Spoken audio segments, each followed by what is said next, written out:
A continuación, Radio USEC presenta Palabras Peligrosas, un programa radial que instala la literatura como un arma de desarme, de remesón, de conocimiento y placer. He aquí el peligro de las palabras, con la conducción del escritor y narrador Jorge Calvo. Queridos auditores de Radio USEC, nos encontramos una vez más en nuestro programa Palabras Peligrosas, un programa cultural que resulta posible gracias al auspicio de Universidad SEC, Sociedad de Escritores de Chile, SECH y Signo Editorial. Esta tarde tenemos con nosotros una invitada sumamente interesante. Yo solamente voy a hacer una pequeña introducción porque quien la conoce mejor es Gabriela, así que ella va a ir más en profundo. Yo solamente puedo decir que ella se llama Viviana Ávila, es exalumna del Instituto de Literatura y Ciencias del Lenguaje de la Pontificia Universidad Católica de Valparaíso. Es profesora de castellano y comunicación. En la actualidad se desempeña como profesora, hace clases en la Universidad Adolfo Ibáñez y también hace clases en la Universidad Técnica Federico Santa María. Ella ha publicado un primer libro, un ensayo sobre su tesis de grado que se llama La mató por amor. Y luego ha publicado un segundo libro que se llama Nosotras, las otras. Es miembro de la AUCH, la autora de Chile. Muy bienvenida, bienvenida a conversar con nosotros. Muchas gracias Jorge y Gaby por la invitación. Vivi, ¿cómo te ha tratado la pandemia, esta nueva cuarentena, etcétera? Bien, o sea, dentro de la catástrofe uno está bien, así que eso ya se agradece. Oye, ¿y en qué proyectos estás? ¿En qué proyectos estás actualmente? No en muchos, estoy como escribiendo como siempre, quisiera, o sea, sí, tengo en la cabeza pensado dos cosas, como un nuevo poemario, pero cuyo objeto lírico se ha centrado en Chile, en todo lo que ocurre en Chile, que ya es mucho lo que pasa. Y por otra parte, estoy escribiendo hartos ensayitos, porque me gustaría eventualmente publicar otro libro de ensayos, pero no una investigación como la que hice con La mató por amor, sino que varias mini investigaciones o reflexiones en torno a un tema en general, pero que sea un poquito más variado y tenga esto como de ir terminando capítulos y uno como que a los lectores también les gusta eso como de ir terminando ciertos como ítems dentro de un libro, y eso me interesaría hacer. Creo que hay que cuidarlo mucho igual, como que requiere de harto tiempo que no siempre tengo, pero tengo eso en mente. ¿Y tienes algún tema ya pensado o todavía no? Sí, estoy escribiendo una columna un poco extensa y creo que quede bien nutrida sobre el lenguaje inclusivo. ¿Ya? Pues ya he escrito sobre aquello, me han entrevistado también, pero creo que me falta ahondar, por ejemplo, en el tipo de respuestas que reciben las publicaciones en torno al lenguaje inclusivo, que me parecen comentarios súper interesantes desde un punto de vista lingüístico y más aún desde un punto de vista sociolingüístico.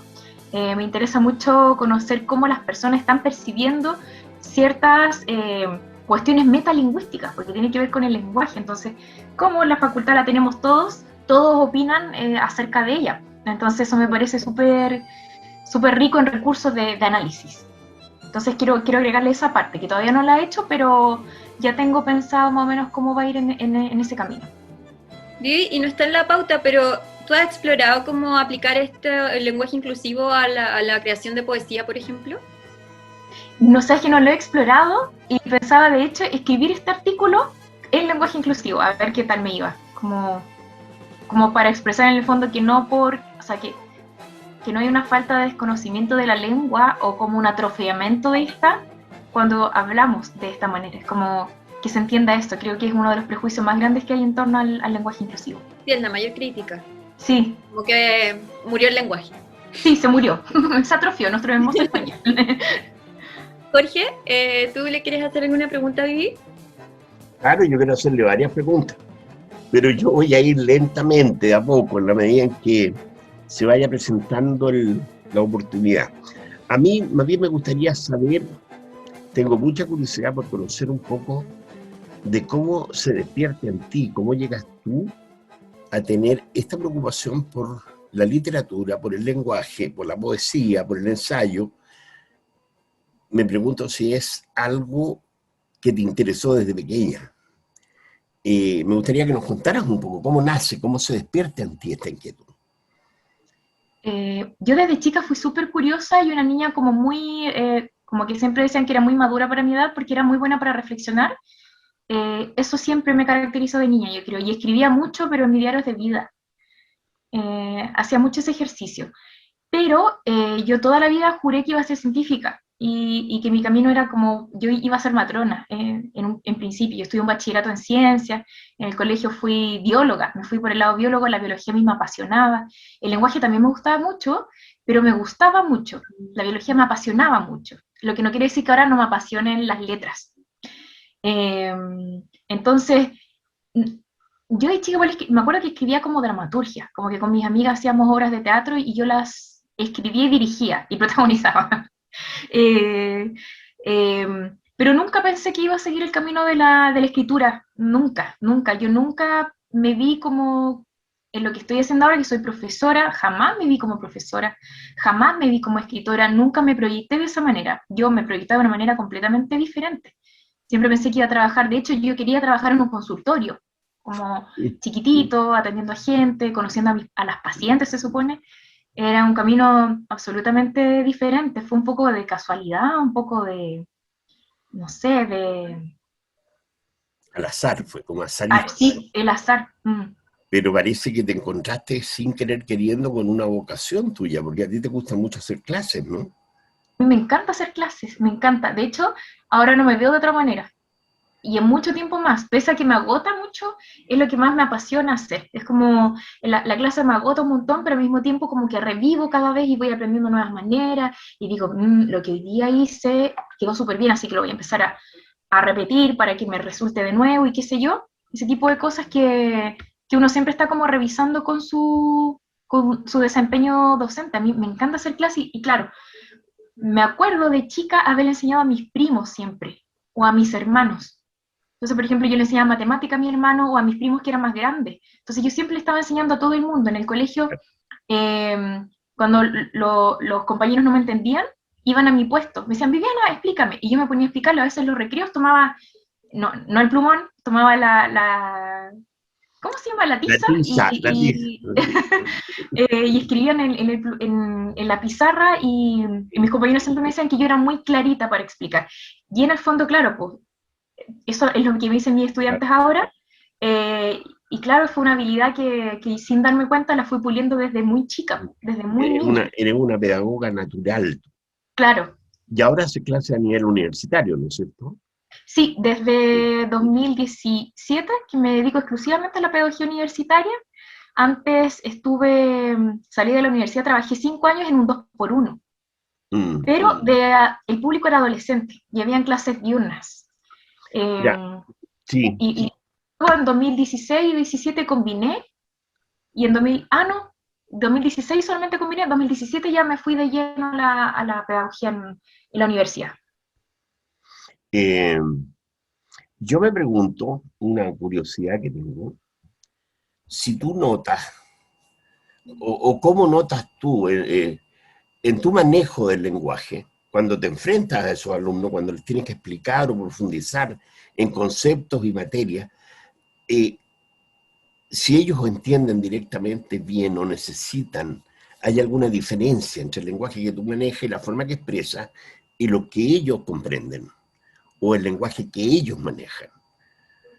Sí, o sea, ahí hay que acomodar, porque por ejemplo, lo que yo enseño es escritura, entonces se requieren de muchas estrategias de metacognición por una parte, como por parte de ellos, lo que es muy difícil de transmitir. Yo creo que uno de las deficiencias más grandes hoy día en la educación tiene que ver con la transferencia del conocimiento en las distintas áreas de la vida. Yo por eso les digo a veces como, esto no solamente les sirve para esta asignatura, aplíquenlo en la vida diaria, aplíquenlo con otra asignatura. Cuando tengan que escribir otra cosa, apliquen este proceso que yo les estoy enseñando.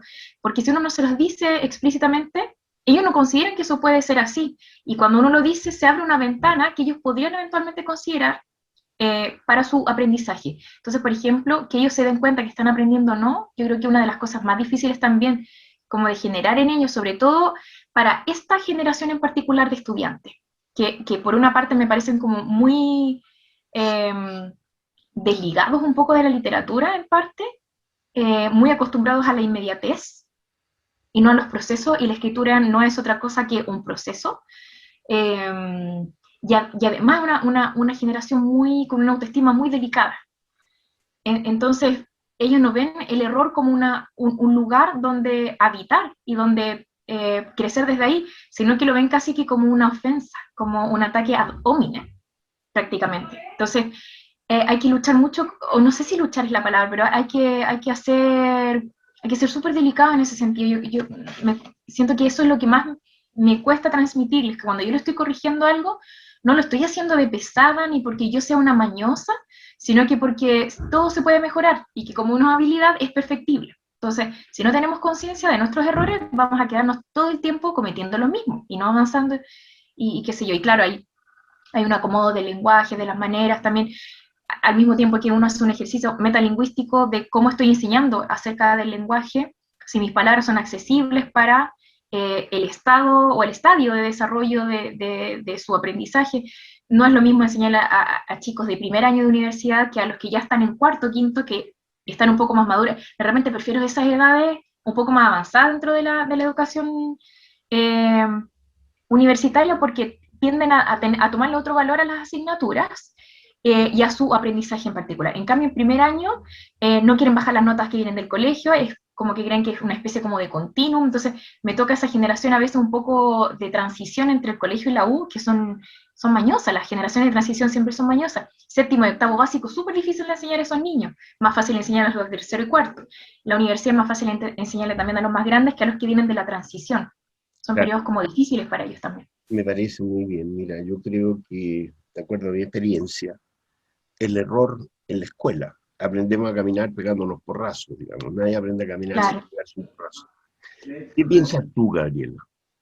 Yo le quería preguntar a Vivi cómo esta labor docente, o si sientes que tu formación como lingüista atraviesa de alguna manera tu escritura. ¿Es así o no? Yo creo que ahora está siendo más así. Como me pasa que en un principio, cuando escribía poesía, como que era como, bueno, eso que a veces hemos hablado, que es como sacarse aquello que está dentro y que no hay otra manera de que salga sino a través de la escritura, ¿cierto? Como que quienes escribimos sentimos esa como necesidad de expresar aquello que nos está pasando, aquello que estamos sintiendo, y es por eso que me gusta mucho transitar entre la poesía y el ensayo, porque creo que lo primero es lo intuitivo, lo que está a flor de piel, y en cambio el ensayo es como todo lo racional, todo lo que está más decantado, estudiado, etc. Pero no por eso la poesía puede quedar exenta de lo racional también, porque en el fondo debe haber un proceso de edición posterior, ¿cierto?, en el que uno aplica como todo esto. Y creo que la otra vez escribí como un poemita que emula hacer una clase, como una clase acerca de los gerundios, por ejemplo, y de cómo se emplean estos gerundios, y lo transformé como en una obra poética. Creo que pude dar un poco por ahí? Sí, lo tengo. ¿Y lo puedes leer? Lo voy a buscar. Sí, está aquí en mi computador. Y creo que di un poco con eso que quería. Todavía no se lo he mostrado, se lo he mostrado a una sola persona, que es Carmen Berenguer, que estoy tomando un taller con ella todos los viernes. Y a ella le gustó, dijo que le gustaba la fractura con el lenguaje. Eso me dijo ella en esa instancia. Yo lo tengo aquí, ¿dónde está el taller? Y otro día lo edité porque me di cuenta que había como una que los gerundios a veces se acompañan de una forma en infinitivo y no estaba esa forma y ahí no se entendía nada. Acá está. No sé si lo leo o... ¿Sí? Ya. Dice así. Un correcto uso del gerundio consiste en emplearlo de modo tal que refiera a una acción simultánea o poco anterior respecto del verbo principal. Ejemplos de usos correctos son los siguientes. 1. Cacerolé llorando. 2. Vencimos sonriendo. 3. Viajé recordando. 4, dormí mirando. 5, murió esperando. A esta forma verbal inactiva se le pueden acoplar pronombres clíticos, tales como se, me, lo o te. A continuación, ejemplos. 1, esperé queriéndote. 2, disparó matándote. 3, desapareció luchando. 4, brilló gritándote. 5, canta enamorándolo. Actividad. Sobre la base de la explicación, complete las oraciones empleando gerundios correctamente. Guíese con el ejemplo. Número 1. Las poetas escriben mirándose de cerca mientras lloran secándose las lágrimas. 2, y ahí pongo un espacio como para completar, y digo, acercan sus cuerpos, y en corchetes pongo insertar gerundio más pronombre para mantener el calor. 3, pongo espacio y espacio, se dedican, espacio porque viven, insertar gerundio más pronombre. 4, pongo un espacio como para que rellenen, dice viven, y entre paréntesis insertar gerundio, porque se amarán en la historia. Y 5, espacio, hicieron una fiesta porque, espacio, sabe que, espacio, agregue verbo principal más insertar gerundio hasta la noche. Y se acaba.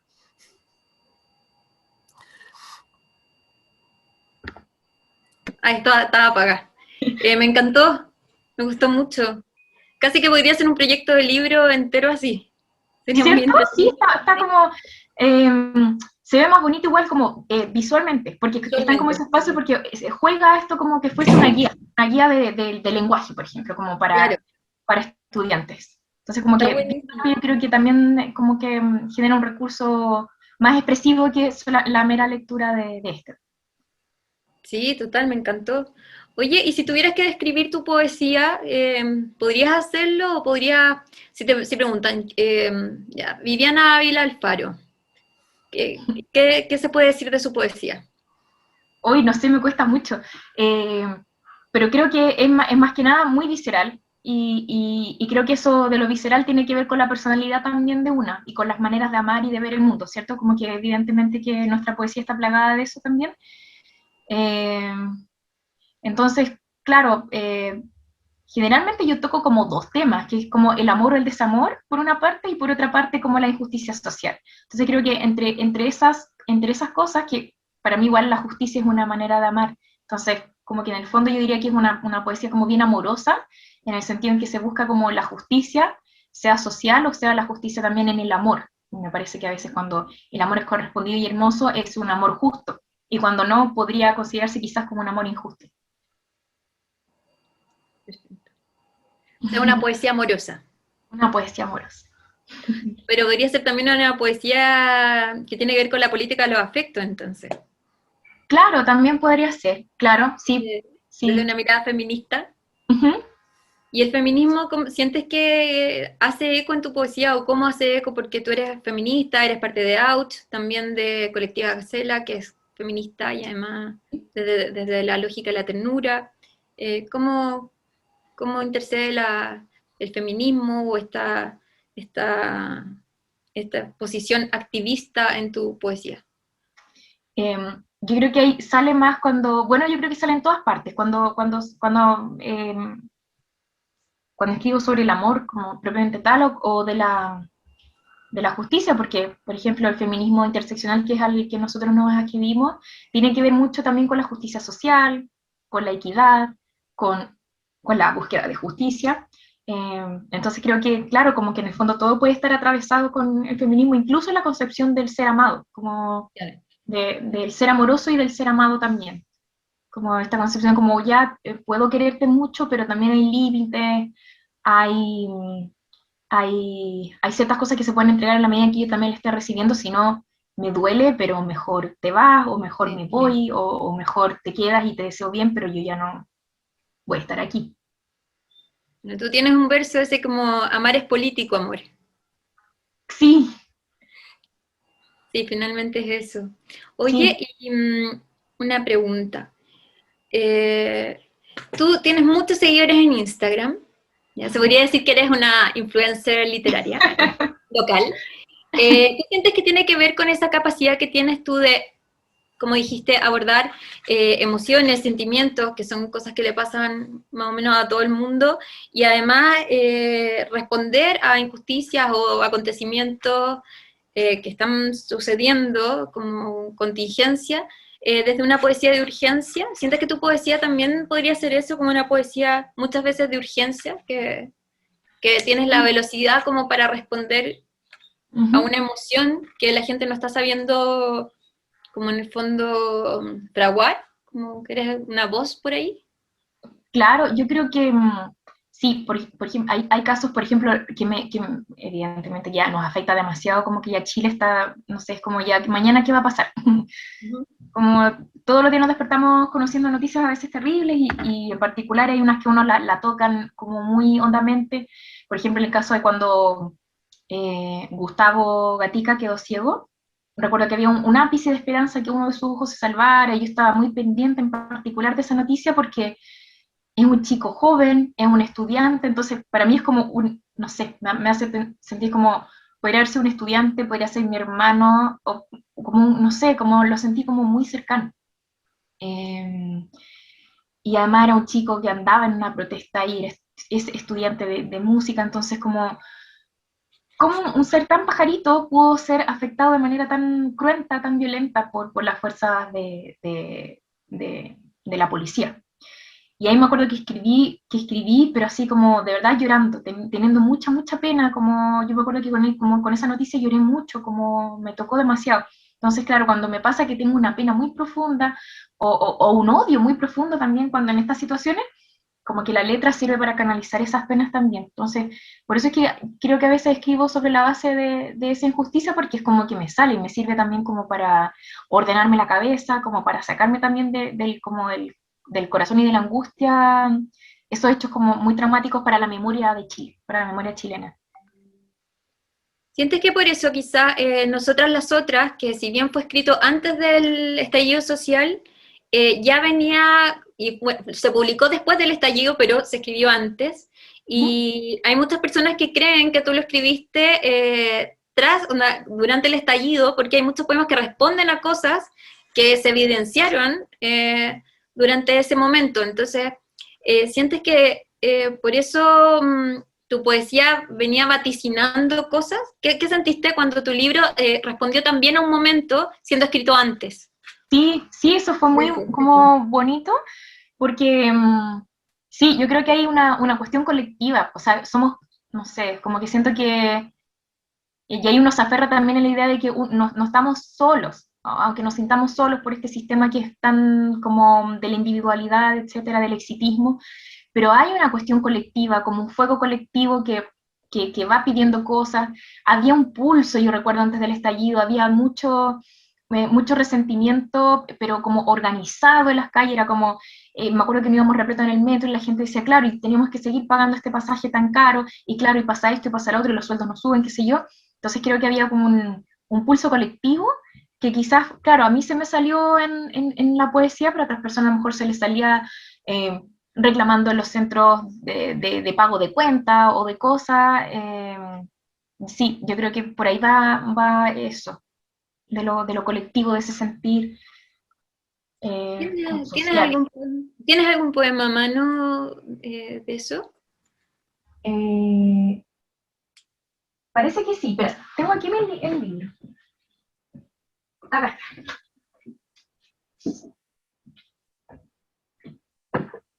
Vamos a buscar alguno que sea así como...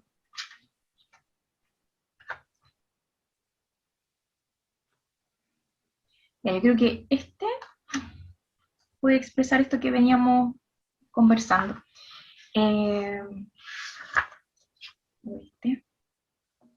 Ya, este lo voy a leer porque contiene el título del libro. Ya. Se llama En tu mundo de cuello y corbata, y dice: en tu mundo de cuello y corbata, señor de la economía, los fondos de pensiones y los sueldos permiten la vida al pobrerío que clama una justicia invisible para ti, porque tus dadivosas cátedras te enseñaron que los chibois son la pura y santa verdad.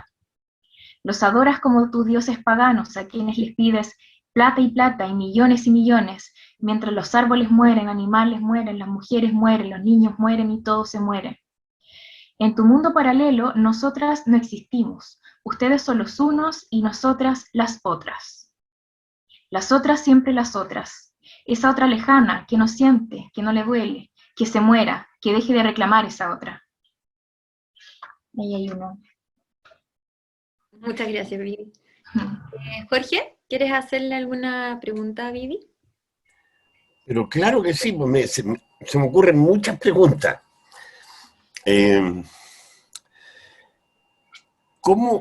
Me gustaría a mí saber un poco cómo ves tú desde los roles que juegas como educadora y creadora en el plano literario, el momento cultural que vive Chile, en el sentido de que estamos yendo ahora hacia una nueva constitución.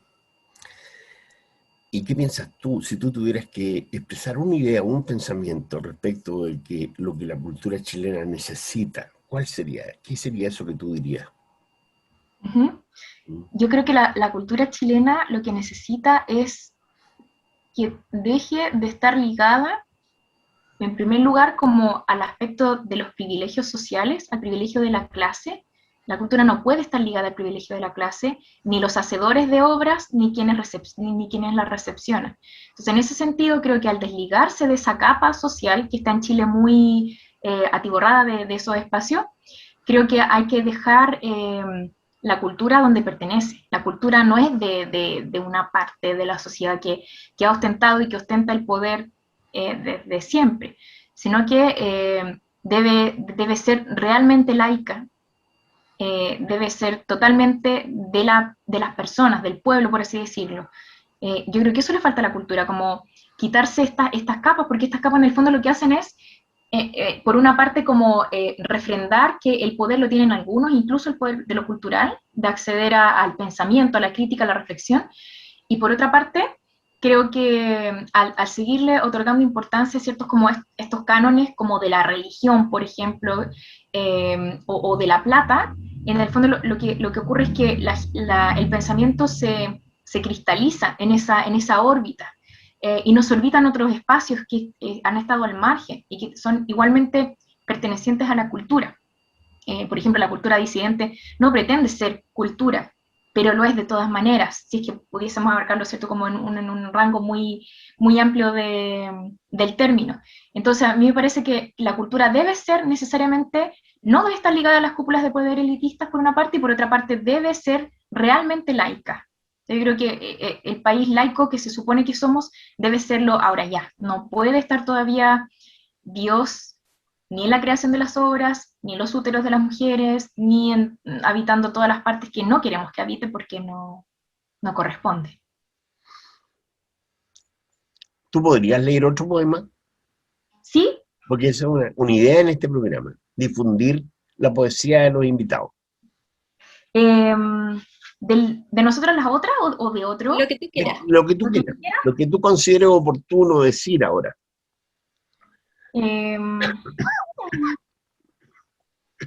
Ya, voy a leer el último poema que aparece en el poemario Nosotras las Otras, que dice: las niñas no queríamos ser reinas, queríamos comandar los barquitos de papel que correrían a lo largo del canal provocado por la matriz de agua rota, que allá por el norte de la capital encauzado estaba, porque había sido todo tan fértil, todo tan bonito y todo tan de campo, pero se acercaba la modernidad, y el futuro tan cómodo y placentero se avecinaba con los malls y la comida rápida. Las niñas no queríamos ser reinas, queríamos levantar maceteros e investigar las babosas que vivían ahí alojadas, mientras entendíamos la naturaleza de la perra quiltra, que se la robarían y la entregarían enferma para verla morir y entender que la vida todo es un ciclo sin fin. Las niñas no queríamos ser reinas, porque la comodidad no era nuestra, sino de los reyes, y por eso ahora corremos del guanaco con pañuelos verdes como la vida, y nos esparcimos como petacetas explotando flores, pájaros y canciones, sobre que ahora que estamos todas, ahora que sí nos ven, al bajo el patriarcado que va a caer, y arriba el feminismo que va a vencer, que va a vencer.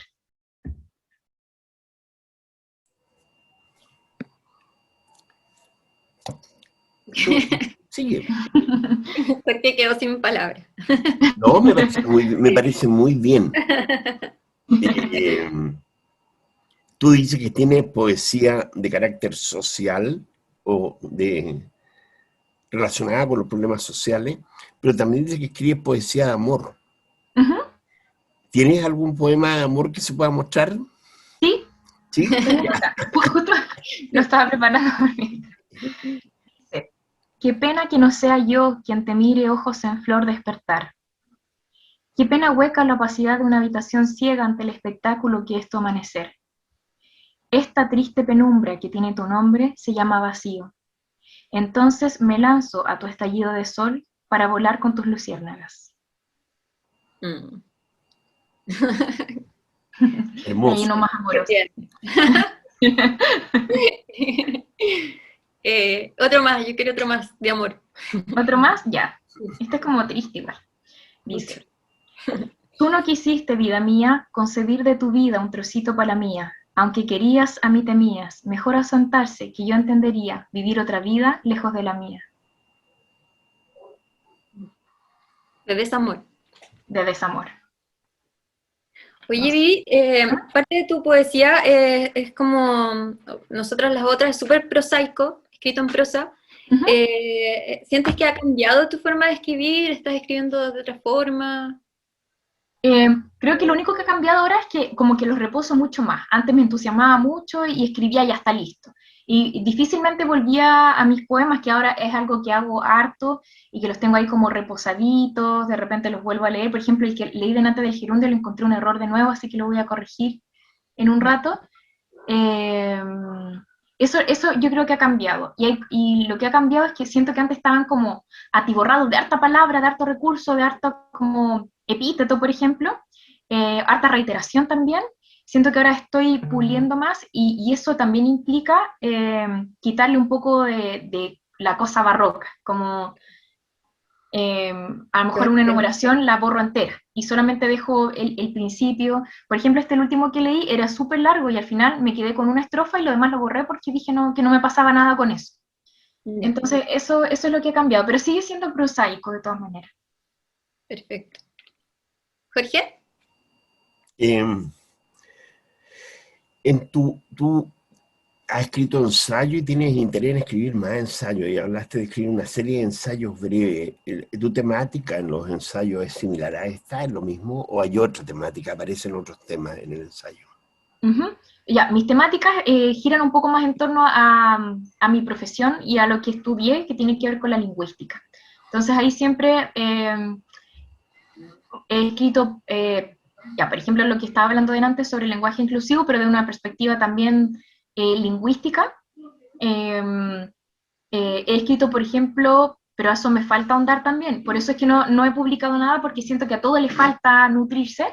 He escrito, por ejemplo, acerca de una observación muy intuitiva, quizás puede ser, de los discursos de los políticos este último tiempo, eso creo que lo escribí igual el año antes que empezara el estallido, pero me parece que muchos de los recursos que se emplean hoy en día los políticos, sobre todo en los sectores como más de derecha, tiene que ver con mucha forma de lenguaje más que el contenido, en el sentido de que, por ejemplo, vamos a poner mano dura, vamos a ordenar la casa, y ese tipo de frases que se transforman un poco en eslóganes de esta parte de la porción de la política, cuyo contenido es bastante, en este sentido, y sobre todo ahora, súper cuestionable, porque ¿qué es ordenar la casa?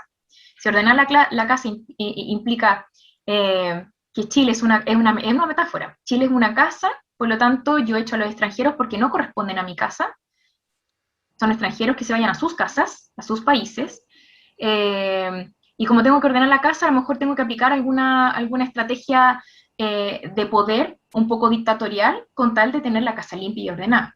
Entonces esas metáforas, por ejemplo, de que Chile o que nuestro país es una casa, bueno, es una metáfora bastante peligrosa, sobre todo considerando la metáfora de la familia o de la casa. ¿Cuál es la metáfora de la casa para un chileno común y corriente? Es No, una casa donde absolutamente vive. paternalista, total. Claro, exactamente. Paternalista con una estructura tradicional. Tradicional. Sabemos que no es la estructura claro, que todas las casas tienen. No todas las casas tienen una mamá, un papá, dos hermanos y un perro. Entonces, por eso me parece súper peligrosa, porque, pero si algunos dicen, no, pero es que mucha exageración, pero hay que leer esos mensajes con esa exageración o con esas dobles lecturas. lo de hacer limpiezas, lo de ordenar la casa, lo de poner mano dura, ¿qué es poner mano dura? Evidentemente ahí se denota una cuestión eventualmente violenta que se puede proyectar en quizás cuánta cosa o cuántos horrores pueden ocurrir. Entonces eso me interesa mucho, como que son discursos que han tenido, por ejemplo, Bolsonaro, que tuvo Trump, que ha tenido Piñera, para precisamente ganar esas elecciones. Que son discursos como populistas, que suenan a efectivos, quizás son ahí efectivistas, pero en el fondo hay una cuestión súper peligrosa detrás de esto. Entonces, ahí también me gustaría ahondar, como en las metáforas. A mí me interesan mucho las metáforas, me encantan las metáforas, me gustaría como aprender más sobre estas para poder analizarlas también, porque de verdad son muy importantes en la concepción de los saberes que los hablantes tienen sobre el mundo y cómo lo expresan, y cómo en el lenguaje se puede ver expresada esa visión de mundo que se tiene acerca de las cosas, de las distintas cosas, que uno puede decir como, ay, cuestión inocente, si es una bromita. No, pero no es una bromita decirle a la mujer, ay, tenéis todo desordenado. ¿Y por qué tenéis todo desordenado? ¿Es mi culpa? ¿Es mi obligación tener el orden de la casa? Entonces, ¿qué es lo que estás diciendo cuando me dices a mí tienes todo desordenado? ¿Por qué no ordenas tú, por ejemplo? ¿Qué sé yo? Entonces, por eso me encantan las metáforas, porque en el fondo se dice más de lo que uno puede, en una frase tan cortita que condensa tanto, tanta cosa cultural detrás. Sí. Y así, creo que he escrito sobre la gordofobia, escribí también una vez, me acuerdo, como la relación entre un cuerpo que desborda los límites del estatus, y cómo esto afecta a la mujer y cómo es recepcionado. Entonces, cada vez que hay como demandas que surgen a partir de poblaciones que están siendo oprimidas en distintos sentidos de la vida, en este caso por el cuerpo, son ridiculizadas. Pasa lo mismo con el lenguaje inclusivo, ridiculizado. Las mujeres gordas, ridiculizadas. Las personas que piden derecho, ridiculizadas y socialmente menospreciadas porque no tienen plata, no pidiendo plata, esa cosa no sé, así está como mucho eso de guardar la identidad, de guardar las apariencias. No me acuerdo en este momento, pero he escrito bastante. En ese blog tengo varias entradas, no sé por qué no me acuerdo ahora. Yo no sé si lo subiste al blog, pero lo leí en redes sociales que también habías como extrapolado cómo se estaba aplicando el lenguaje vinculado a enfermedades y patología a todo. Sí, A todo, ¿verdad? para todo está vinculado a un lenguaje súper clínico, médico. Sí, por ejemplo, lo del estallido social, que decían que era, bueno, con toda la historia del cáncer marxista, por ejemplo. Uh-huh. Es un cáncer, por lo tanto, una enfermedad grave que te puede matar, que se esparce silenciosamente y que de repente te mata, ¿cierto? Así es el cáncer. El cáncer nos da, de repente estábamos llenos de cáncer, no nos dimos cuenta, nos morimos. Y si el marxismo es un cáncer, hace lo mismo, opera de la misma manera. Silencioso. Silencioso, y también, como por ejemplo, con las metáforas bélicas de el enemigo poderoso e implacable que Piñera ocupó 2 veces en el estallido social, ¿cierto? Y declaró la guerra, estamos en guerra contra un enemigo poderoso e implacable que no respeta a nada ni a nadie. Entonces, enemigo poderoso es la gente organizada, y no, por ejemplo, ellos mismos que tienen las armas y tienen el poderío para matarnos, para quitar ojos. Voy a hacer callar un poco a la gente acá.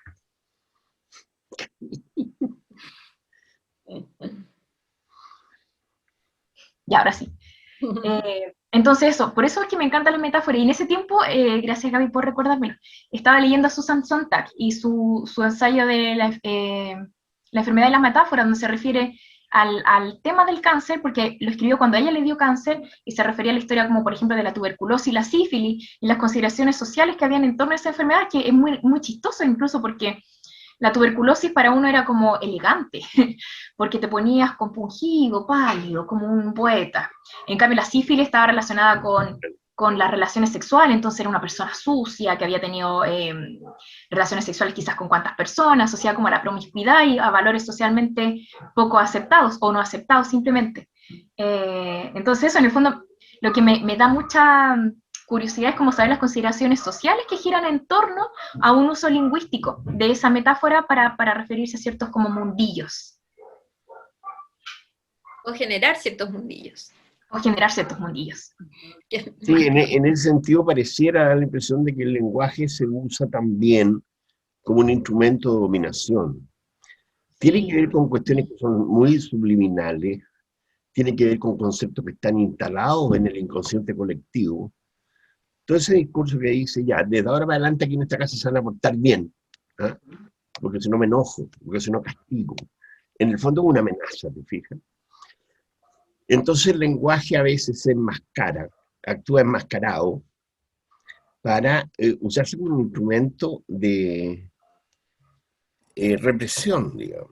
Y esta es una sociedad que es altamente represiva, esta es una sociedad que ha sido de maltrato históricamente. El maltrato, uff. Aquí lo único que se acepta como bien es el orden. ¿Ya? El orden es un concepto muy valioso en este mundo. Entonces, Sí. cuando la gente se escapa de ese orden y, por ejemplo, protestan, aquí dice, es que si protesta entonces se va a ir al otro extremo y se va a convertir en terrorista, va a ser violentista, va a ser... O sea, Exacto. inmediatamente le caen otra serie de adjetivos que son todos absolutamente horribles, digamos.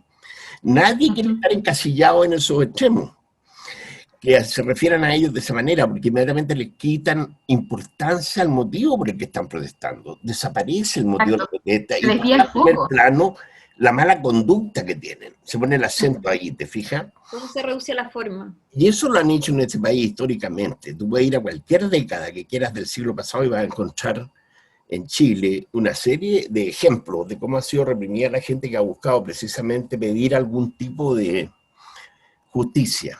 Porque la palabra justicia suena muy bien, pero se respeta muy poco. La Exacto. justicia también es un instrumento de dominio. La justicia es justicia cuando tiene que respetar mis intereses, pero si tienen que respetar los tuyos, ya no es justicia. Y todo eso se hace, se ejerce desde el lenguaje. El lenguaje está instalado, que estamos escuchando por los medios, y ahora cada vez tenemos como un coro de medios que solamente repiten una sola posición. Entonces todo eso están apuntando de la misma manera.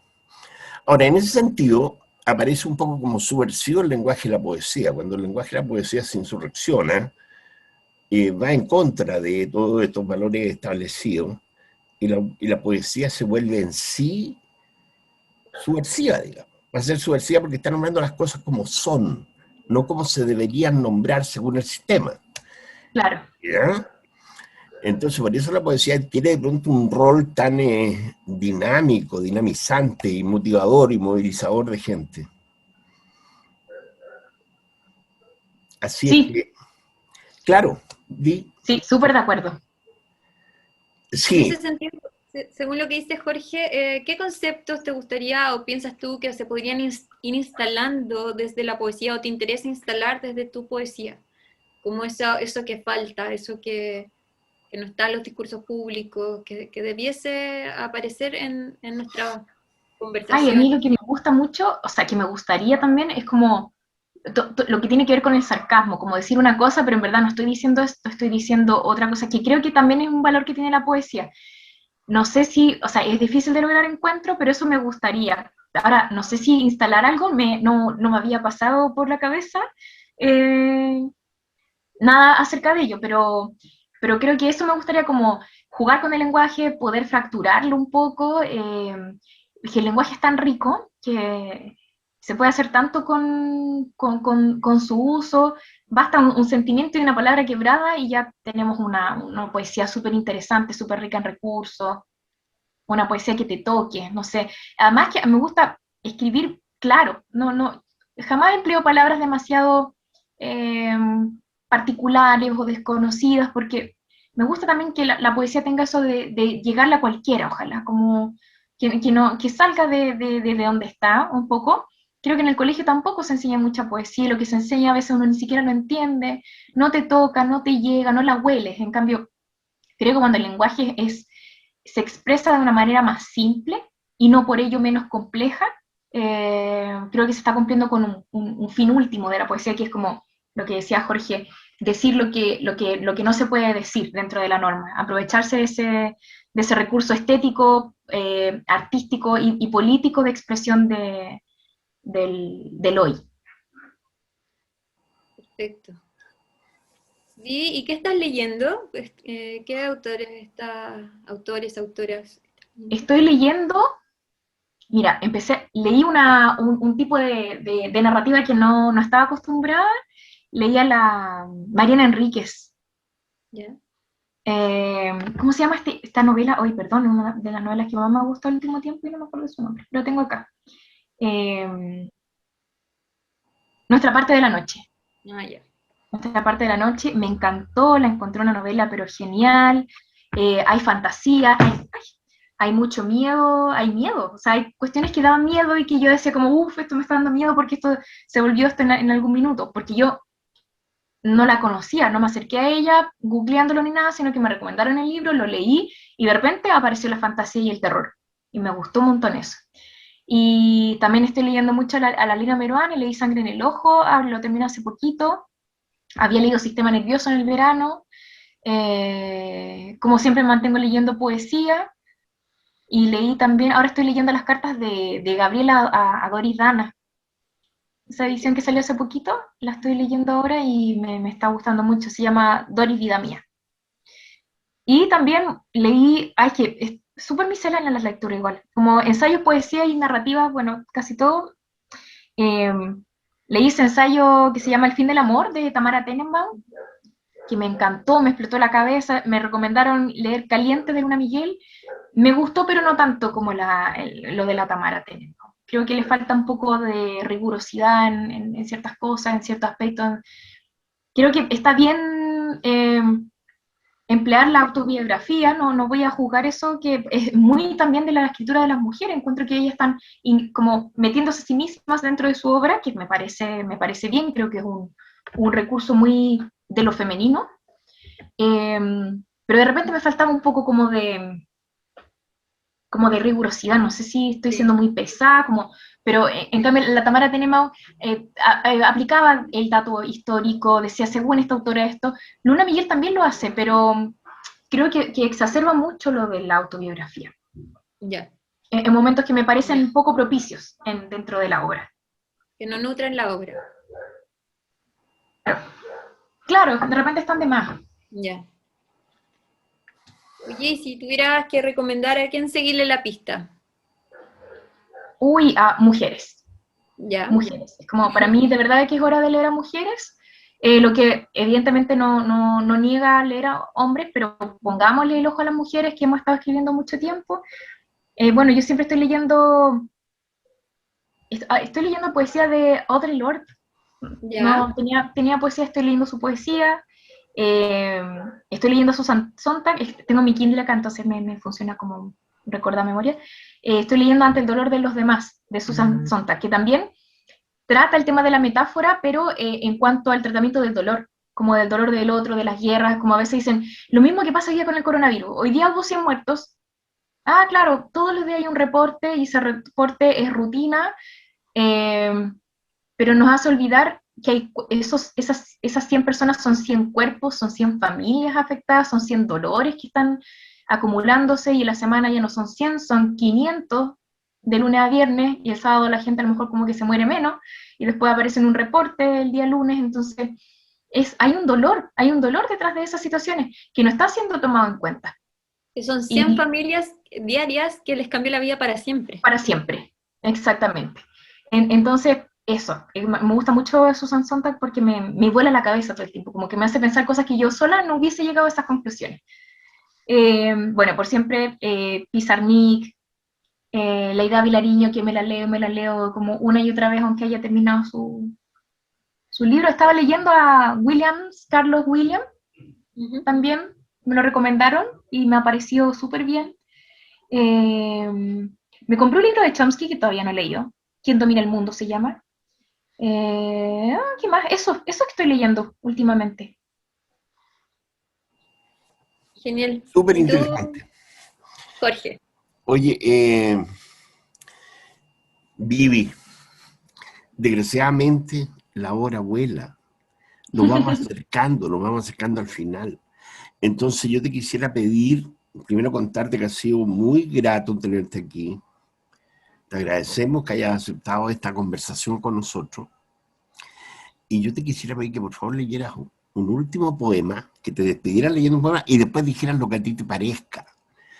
si quieres hacer un llamado a algo, qué cosas tienen que hacer los jóvenes, por ejemplo, hoy en día, que tú consideres como muy importante y prioritario, o el tipo de declaración que quieras hacer, las palabras que quieras entregar, ¿ya?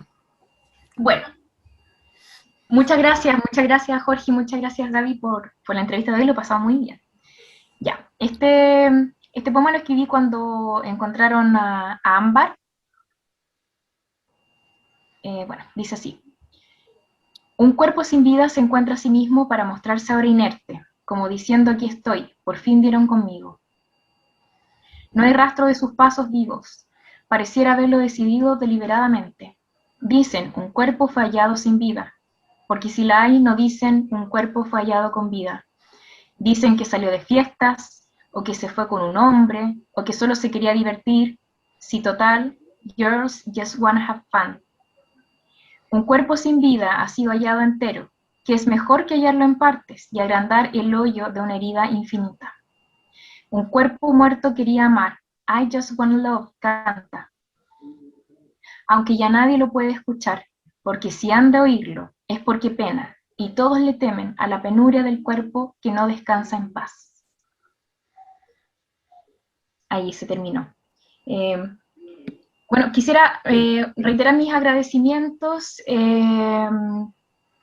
y nada, o sea, si pudiese hablar a los jóvenes, como a mis estudiantes, les diría que se nutrieran lo máximo posible, que tomaran en cuenta a sus profesores, los aprendizajes, que les tomaran el peso de lo que están aprendiendo, que es muy importante para su desarrollo, no solamente para sí mismos, sino que para la sociedad en la que están insertos, que es hora ya de ser colectivo y no tan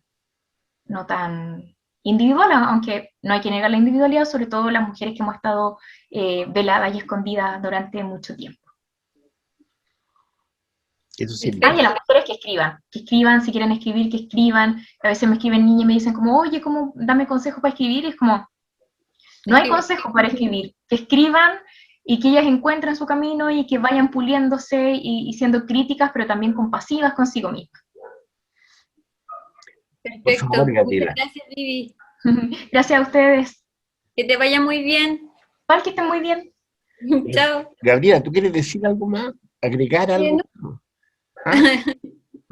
No, nada más. O sea que vamos a estar haciendo estas entrevistas a poetas, mujeres, sí. De aquí para adelante, hasta que la vida nos diga lo contrario.